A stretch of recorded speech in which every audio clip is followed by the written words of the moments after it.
Hi everyone, long time no see. It's been a while, I apologize. Today, we're going to be playing some album review catch-up, a series on this channel almost monthly now, where I go over albums or latest releases that I've missed in the past several weeks, and I rate them, review them accordingly. So let's get started. 5 albums this week. Today, whatever, you get the gist of it. Let's go. The new Gabbie Hanna album, a YouTuber, a former Viner, Gabbie Hanna released her debut project.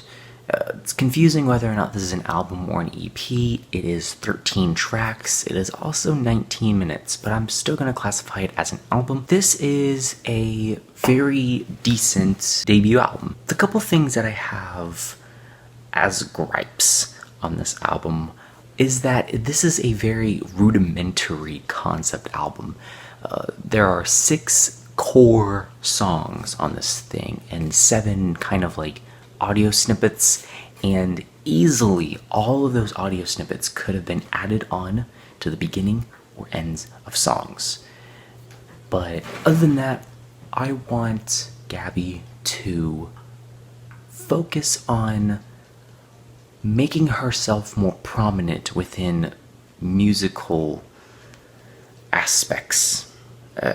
What I'm trying to say is I want her voice to stand out amongst the crowd. I don't want her to kind of sound like the rest of all the other pop stars, because I'll admit, Gabbie has a good voice. She has a good singing voice. If Gabbie can have a unique voice in music, then she would have an easier audience to gain and a more recognizable sound. Right now, it just kind of sounds like the regular cliche pop piano EDM stuff that you hear across the radio nowadays. But I didn't think this album was terrible. I thought it had its flaws, but it wasn't the worst thing I've heard this week. I'll give it a B-. The new Jonas Brothers album, Happiness Begins.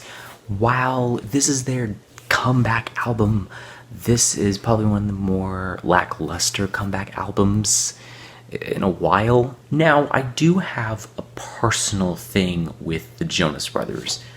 My sister mainly has a personal thing with the Jonas Brothers, is that she used to listen to the Jonas Brothers all the time when they were popular in the mid to late 2000s. And back then, they were making some regular pop punk sound that was permeating the radio waves.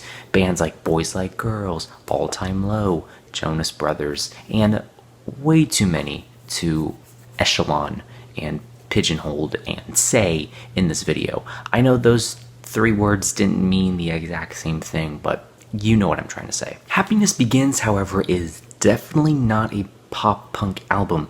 It is definitely an album of today. It's not an album of 2009 or 2005. This is an album of maturity, but that doesn't mean it's an album of good. Yeah, it's lackluster, it's certainly boring and tedious, and there are some songs that I'm just scratching my head like, why? But again, my personal bias might come in play. Jonas Brothers did come back reasonably well. They came back with a sound that was for today, not like Avril Lavigne coming back with a sound that sounds like it's from the early 2000s. No, they came back with the sound of today, which I find to be somewhat endearing, but nevertheless, this is a very trite pop album. I'm feeling a C+, being generous. GoldLink's newest album, Diaspora, is an interesting album in hip house, or electro rap as I would like to call it. Now, there are some really good songs on this thing. There are some really good highlights, but there are some super sleepy and snory. It's not a word, but you know. There are some super sleepy and super lackluster cuts on this thing that just make me go, I mean, I'm just listening to this really bold song, and then the next track after is just this snooze fest. I'm like, oh my god, why? It's just like these things are like shuffled. It's like, to me, it just boggles my mind how anyone would have such a really hype and intense song and then a very boring song right after. It doesn't make any sense, but it's certainly better than his previous efforts, and I have to give him credit for that. However, it's still not great, but it's listenable. While the most tedious tracks are very boring and sleepy, the hype tracks really kind of redeem it to the point of listenability. So I have to give it a B-. Tyga's new album is trash. It's in no way, shape, or form. God, this is bad. Some of the lyrics on this thing are very questionable. I'll say that. The part about feet, mainly. About, like, cute, pretty white toes or something. I don't know. But what really makes this album somewhat shine are the features. 9 of the 13 tracks, 9 of the tracks on this thing have features, making Tyga so useless. No need to have Tyga on this earth. D.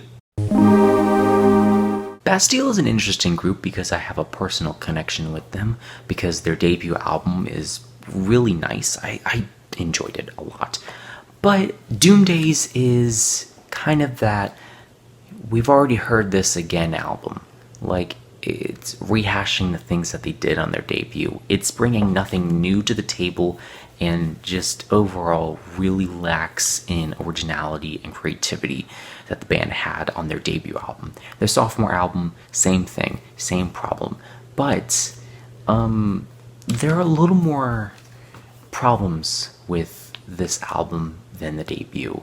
And I have to admit, I just wasn't enjoying this album to the maximum capacity.